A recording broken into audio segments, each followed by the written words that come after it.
datang di program pembelajaran jarak jauh Prodi Keperawatan Universitas Padjadjaran. Saya, Desi Indrayani, dosen Fakultas Keperawatan Universitas Padjadjaran. Dalam video ini, saya akan menjelaskan tentang distribusi sampling. Setelah menyelesaikan materi ini, mahasiswa diharapkan mampu memahami pengertian populasi, sampel, distribusi sampling. Kemudian, mahasiswa diharapkan mampu memahami mengenai standar error dan central limit theorem. Kita akan masuk ke dalam pembahasan pertama. Populasi adalah sekumpulan fenomena yang memiliki kesamaan. Populasi sering mengacu pada sekelompok orang. Polit and Beck tahun 2004 mendefinisikan populasi adalah keseluruhan agregasi khusus yang diminati oleh peneliti. Populasi tidak terbatas pada subjek manusia. Populasi dapat terdiri dari semua catatan rumah sakit atau organisasi atau institusi. Apapun unit dasarnya, populasi selalu terdiri dari keseluruhan elemen agregat yang diminati peneliti. Populasi dapat dibagi menjadi dua, yaitu yang dapat diakses dan populasi sasaran atau target. Kumpulan kasus yang sesuai dengan kriteria yang ditentukan dan yang dapat diakses sebagai kumpulan subjek untuk suatu penelitian merupakan definisi populasi yang dapat diakses. Populasi target merupakan kumpulan kasus yang peneliti ingin buat generalisasi. Peneliti biasanya mengambil sampel dari populasi yang dapat diakses dan berharap mengeneralisasikan ke populasi target. Kriteria yang menentukan karakteristik populasi disebut sebagai kriteria kelayakan atau kriteria inklusi. Suatu populasi dapat didefinisikan berdasarkan karakteristik yang tidak boleh dimiliki oleh orang, yaitu menetapkan kriteria eksklusi.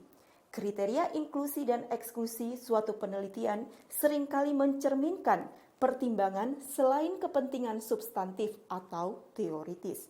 Ada beberapa permasalahan kriteria kelayakan dalam populasi, seperti biaya, masalah praktis, kemampuan individu untuk berpartisipasi dalam studi, dan pertimbangan desain. Kemudian sampel adalah sekelompok kecil anggota populasi yang dipilih untuk mewakili populasi. Sampel adalah bagian elemen dari populasi.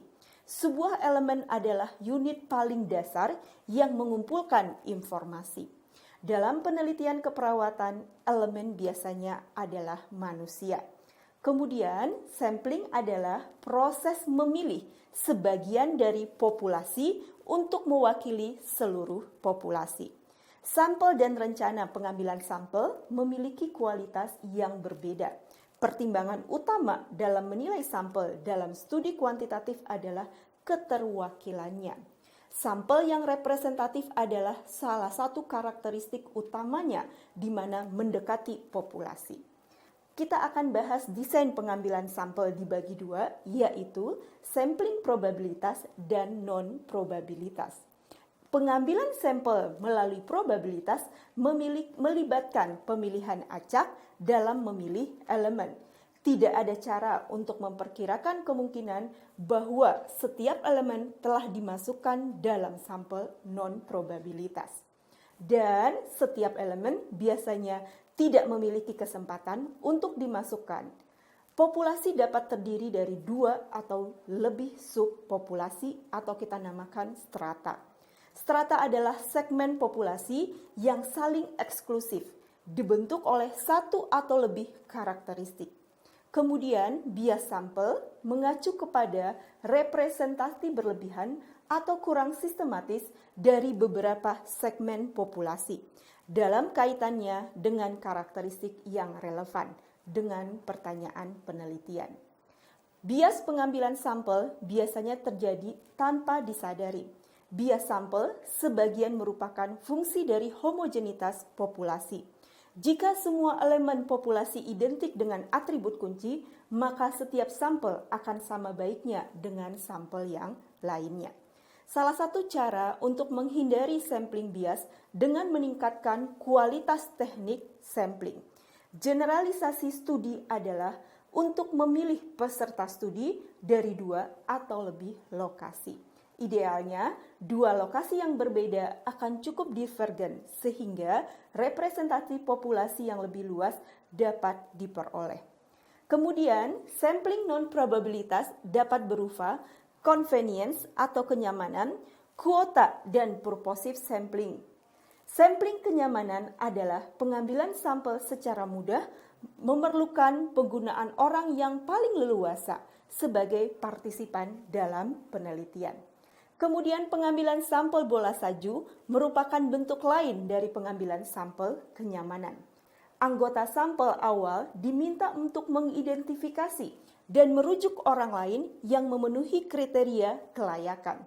Metode pengambilan sampel ini sering digunakan ketika populasi penelitian adalah orang-orang dengan sifat tertentu yang mungkin sulit untuk diidentifikasi. Convenience sampling adalah bentuk sampling terlemah.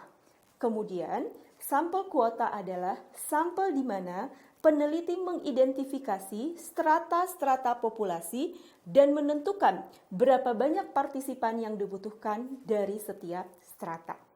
Dengan menggunakan informasi tentang karakteristik populasi, peneliti dapat memastikan bahwa segmen yang beragam terwakil dalam sampel penelitian.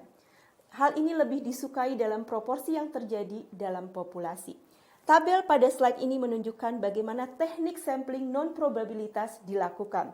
Kuota sampling memilih strata jenis kelamin sesuai persentase populasi, namun cara memilih sampel tidak secara acak.